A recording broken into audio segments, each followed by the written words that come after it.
Sa tahimik na bayan ng Lingayen, may isang pamilyang tila normal sa panlabas, ngunit puno ng kirot sa loob ng kanilang tahanan. Si Maria, isang mapagmahal na asawa at ina, ay matagal nang biktima ng karahasan ng kanyang asawang si Pedro. Subalit sa tanghaling ito, may bagong simula.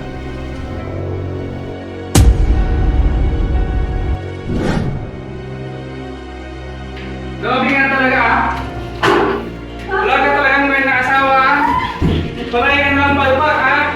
Ginagawa ko naman lahat ng kaya ko ah. Bakit mo ko sinasaktan?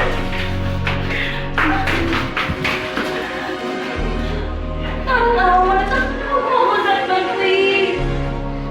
Ginagawa ko naman. Hindi ka talaga magtitino ah. Palay ka na ah. Ang sakit ng bawat hampas at bawat salitang masasakit na binibitawan ni Pedro ay hindi na kayang tiisin ni Maria. Sa kabila ng kanyang takot, nagpasya siyang simulan ang laban para sa kanyang kalayaan.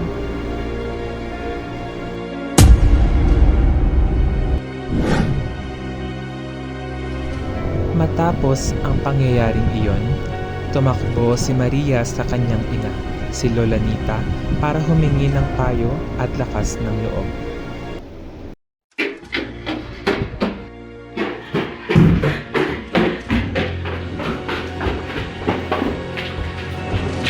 Ay, tulungan niyo ako. Sinasaktan mo kami ni Pedro.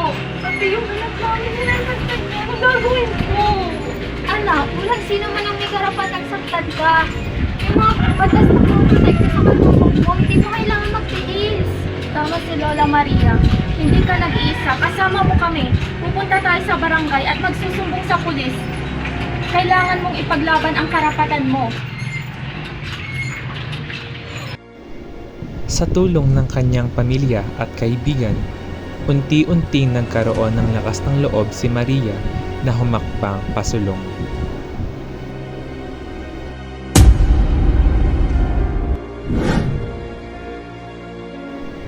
Dinala ni Maria ang kanyang hinaing sa mga otoridad.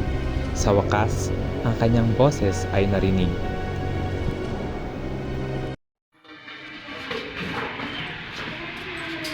Maria, salamat sa lakas ng loob mong magsumbong. Kami nang bahala sa kaso mo. May hustisya sa ating sistema. Gabi-gabi kong narinig na may sisigawan sa inyong bahay. Hindi tama ang ginagawa ni Pedro, kaya handa akong pumustig sa iyo. Huwag kang mag-alala. Ang testimonya ng mga saksi tulad ni Mang Lita ay naging mahalagang ebidensya upang mas mapalakas ang kaso ni Maria laban kay Pedro.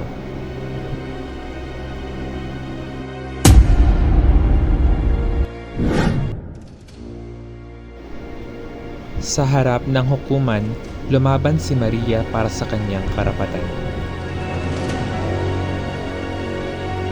Alam na hukom, malinaw ang ebidensya laban kay Pedro. Narito ang mga testimonya ng saksi at dokumento mula kay Dr. Reyes na nag-document ng mga pinsala ni Maria. Mga sugat at pasa ni Maria ay malinaw na dulot ng pisikal na pananakit. Kaya naman hindi ito may tatanggi ng sino man. Hindi totoo ang sinasabi nila. Ginagawa ko lang naman ang tungkulan ko bilang asawa. Tungkulin mo? Tungkulin mo bilang asawa? Tungkulin mo ba nasaktan kami? Ginagawa ko naman lahat ah. Ngunit sa huli, nanaig ang katotohanan sa bisa ng Anti-Vowsy Act. Nagkaroon ng hustisya si Maria.